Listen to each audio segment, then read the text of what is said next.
Hello and welcome to another episode of Mike and Dave's Hi-Fi Riff. I'm Mike Evans. And I'm David Price. And David, on today's Hi-Fi Riff, what are we going to be talking about? It's the Kestrel Audio KT-200 turntable mic. We haven't done a turntable riff in ages. No, we haven't. I'm trying to think when the last one was. It might have been the Rega Planar 3, actually.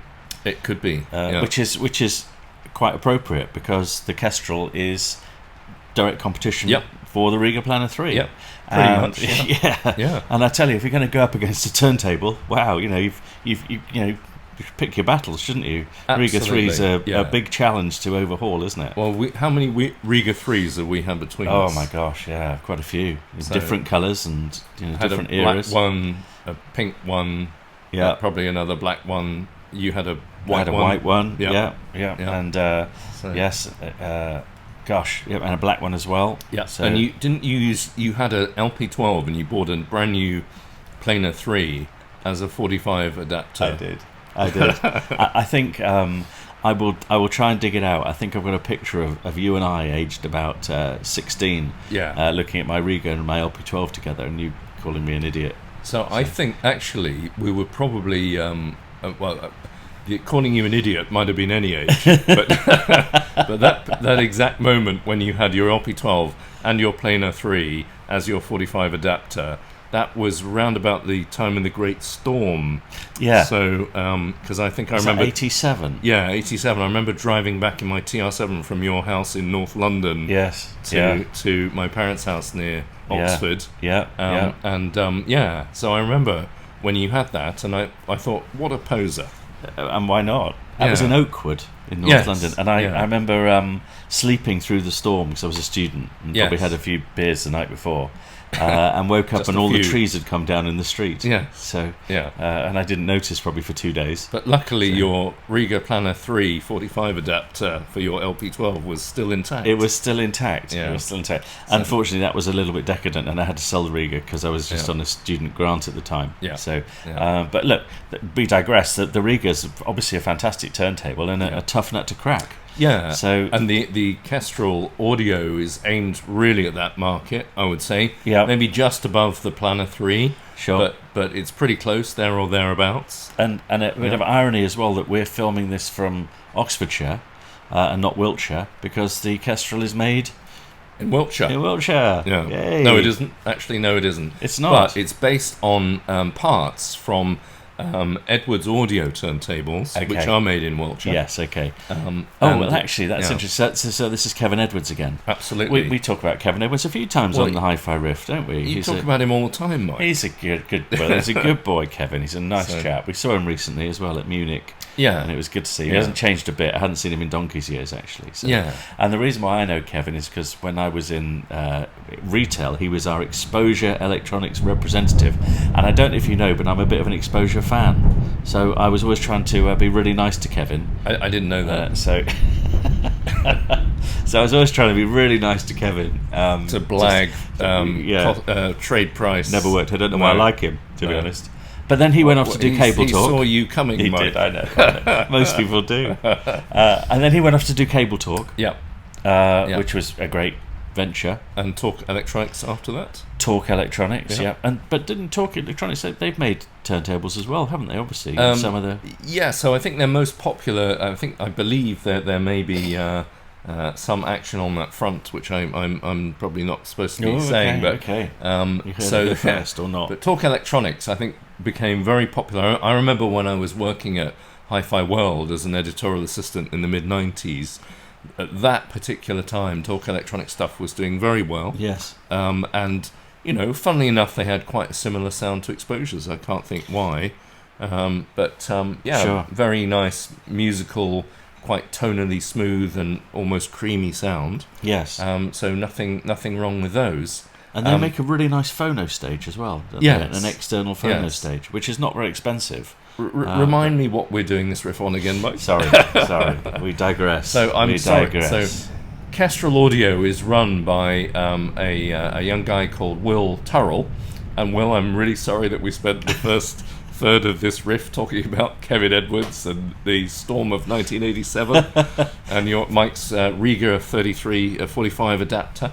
So, but basically, Will has a connection with Kevin, and they work quite closely together. Will's started his own brand, which is Kestrel Audio, and his turntables, I think it's fair to say, are share a lot of DNA with the Edwards Audio turntables, which are very good, actually. Yes. So I reviewed an Edwards Audio deck a while back, a year or two. I was and actually A-B'd it against the latest Rega Planar 3. Yes. And I was surprised how good it was, because the Planar 3 is the absolute standard, I think, for performance at the price. Yeah, sure. Sure. And the Edwards Audio turntable in some ways was even better. Maybe in some ways it wasn't quite as good. It was less detailed, I think, possibly. Didn't quite sound quite so precise and forensic, but if anything, it was more musical. Yes. And I'm sure that has something to do with the unipivot tonearm. Well, I'm a fan of unipivots. I didn't know that, Mike.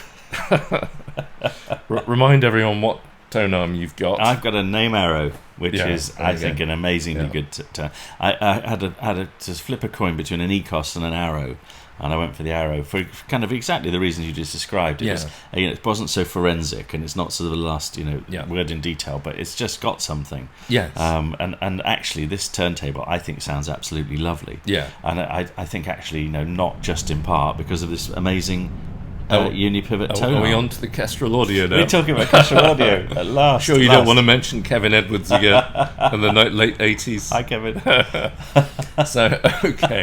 So yes, thank you for moving the show along, as we say in showbiz. It's a line from the script. So that was a segue, wasn't it? I think. Anyway, so yes, the KT-200 is based, has a lot of parts that you'll see in the Edwards Audio decks. The big distinguishing feature, I think, is the real wood finish on this. It's really gorgeous. I think, isn't it? It's lovely. I think our review sample had Macassar ebony. Did it really? So, I love me Macassar ebony. I'm a real sucker for that. And a very nice Perspex platter. It did, yes. Very cool Perspex platter. And a very sort of rigid unipivot tonearm, isn't it? But it's like a carbon fibre. I think you mean acrylic platter, Mike. Acrylic. Do you know the difference? No, go for it. Okay. Go for it. So, Perspex is the trade name for acrylic. Is that right? I believe. So it's like Bic and Biro. Yeah. So.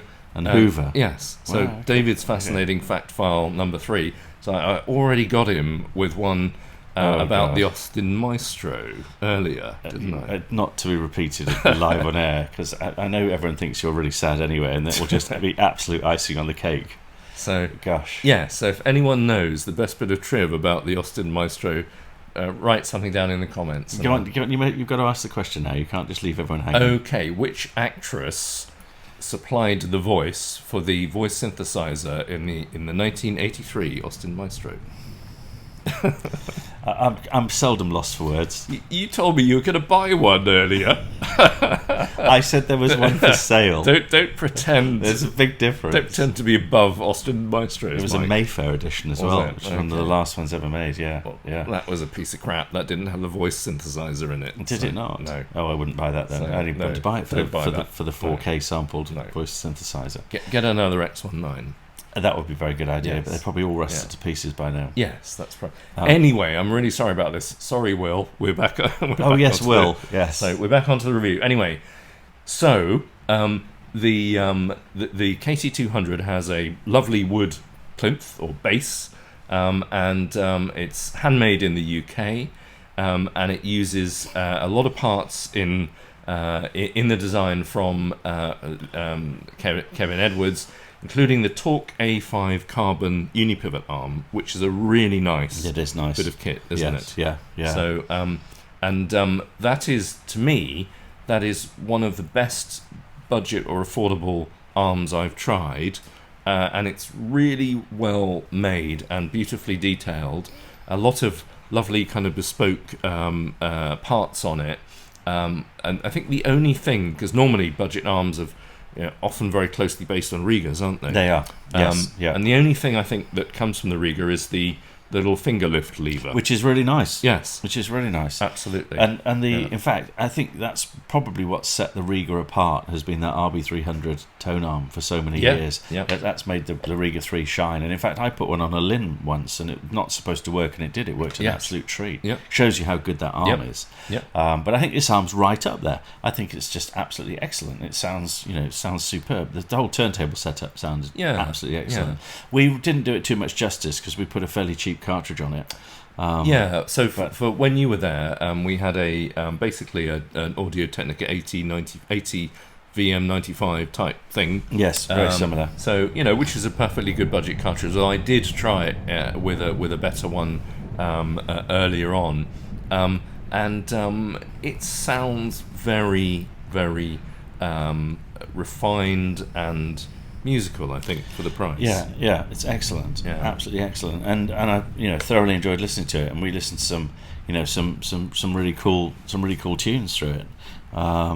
We put it through your system. Yep. We also compared it to your Marantz. Yep. Which was totally unfair because your Marantz is actually one of the coolest turntables around. Yeah. But it still sounded pretty damn good. Yeah. So, but the $1 million question is, you've got 900 quid to spend. What are you going to buy? Are you going to buy? Because I think it's probably, well, I'm not going to say a 2-horse race, but it's getting close to that. It's flipping a coin between these two turntables, isn't it?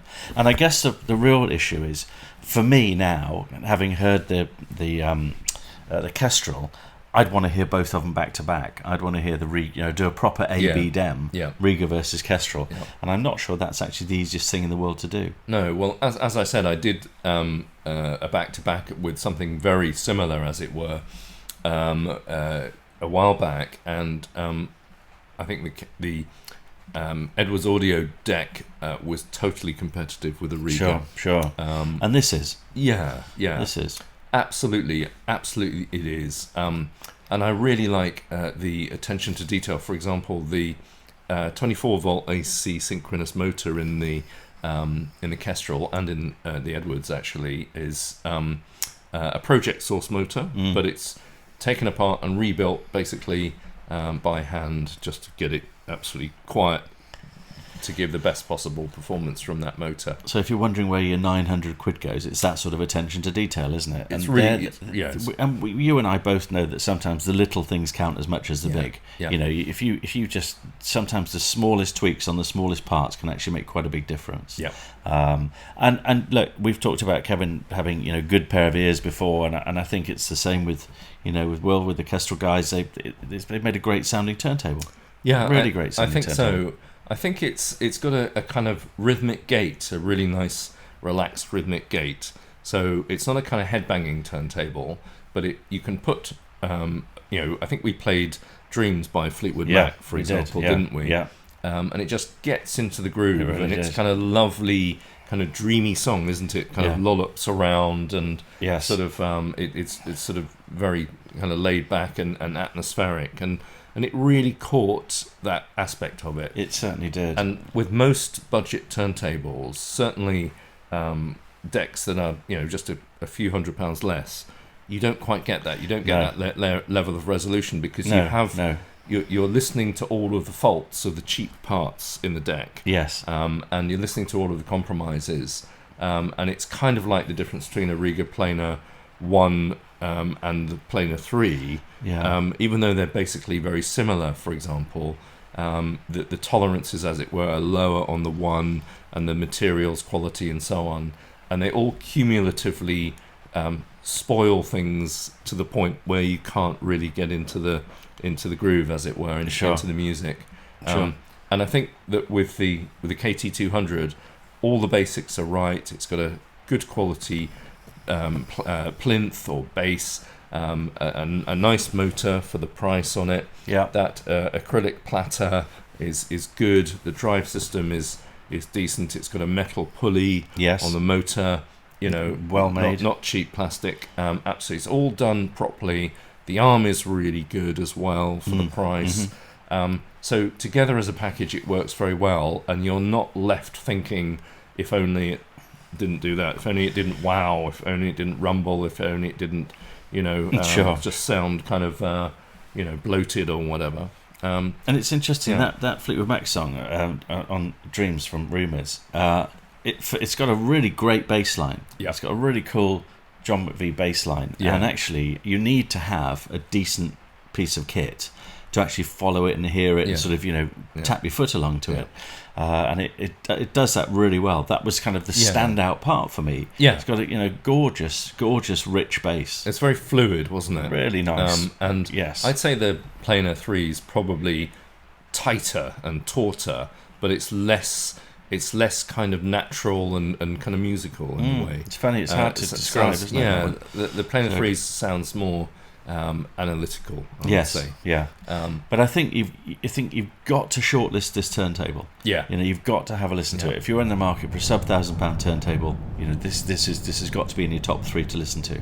Absolutely. And a wholehearted recommendation. Yeah. And also, look, 10 out of 10 to these guys for making it. Yeah. Doing it at all, and realizing that hopefully there's still enough of a gap in the market. Yep. For them to squeeze into. Yeah. And I think if you bought one just on spec, you would not be disappointed in any way, shape, or form. No. You really wouldn't. It's right up there. Yeah. So excellent. So well done, guys. We're loving it. It's a great product, and thank you for letting us have a listen to it. Yep. A bit disappointed that they've had to take it back so quickly, and we couldn't keep it for a bit longer. 9 out of 10 knocked off for that. So, speaking of which, you were hoping for a kind of a ATC type scenario when you thought they'd forgotten that you had those SCM40s, Mike. Well, I think they probably just were just sort of feeling my love for the ATCs. So, yes, they didn't want to take it away. Well, you certainly were, weren't you? It was beautiful. So, they were beautiful.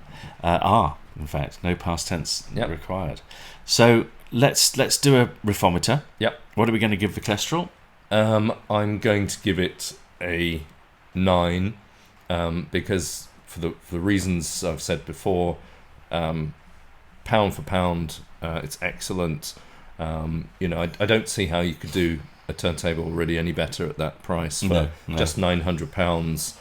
It's kind of, to me, it's like the minimum you really need to spend. Like a Rega 3, it's like spend any less and you lose more than you gain, as it were. Yes. But at this price, it's not cheap for if you're an entry level vinyl person, but it just does so much so well. Yes. And it's good enough to put a really decent cartridge on. Good mid-price moving core like a Audio-Technica AT33 PTG or something, 400 or 500 quid, that type of thing. Yeah. That's such a good point, actually. Yeah. I think you've really nailed that, because you can buy cheaper turntables, and it's a bit like, if you want to buy a laptop, you can buy a cheap laptop, but you'll only regret it. You'll only think, I wish I'd bought one with more memory and more, processing power and all this stuff. Yeah. I think this is sort of like the entry level turntable price point, because yes, other cheaper turntables are available, but you'll just want to upgrade, because especially if you hear a Rega or an Edwards or a Kestrel, then you will want to upgrade. So it's a good price point. It does an awful lot for the price. It's not the world's greatest turntable, obviously, but it's a powerful purchasing proposition. Look at that. And on that note, I'm going to give it a 9 as well. On that alliterative note. Very, very cool. So, yes. Yeah. I'm going to. I'm all in with a 9. Yep. Yeah. All sounds good Absolutely. to me. So excellent. Right. Thank you again for watching another episode of Mike and Dave's Hi-Fi Riff. It's been a really enjoyable one for us. Nice to get back into some vinyl again. Yep. So and we'll very much look forward to seeing you in the next one. So thanks very much. Bye-bye. Bye. Bye.